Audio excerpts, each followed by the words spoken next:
It was early November of 1997 when I started noticing something strange. During my sessions as a child psychologist in Maine, it began innocently enough. One of my young patients, a boy I had been working with for anger and depression, started talking about a new friend. He called this friend Mr. Smile. At first, I assumed it was nothing more than an imaginary friend, something many children develop to cope with their feelings, especially in difficult times. The boy described Mr. Smile in detail.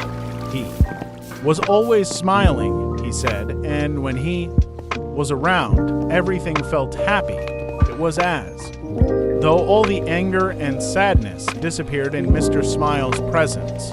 He wouldn't speak, but he would stand there at the foot of the boy's bed, radiating a sense of calm and safety. According to the boy, Mr. Smile even smelled like candy floss, which somehow made him feel better.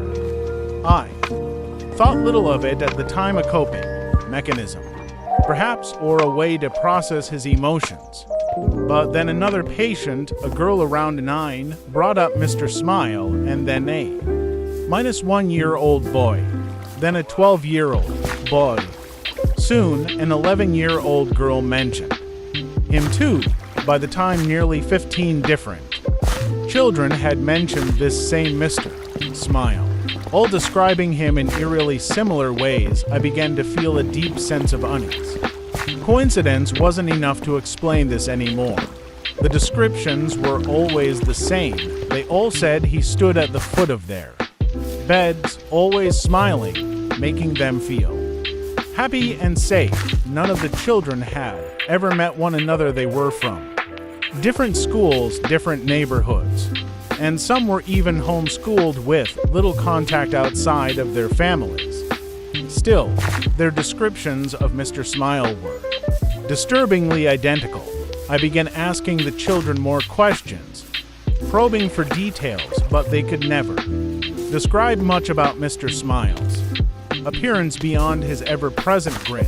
He wasn't like them, they said, but when I pressed for more, they would get confused as if they couldn't find the right words. One thing they did agree on was that he would sometimes sing to them. The song was soothing, but none of them could understand the language. They said it sounded like a lullaby, and it made them feel safe.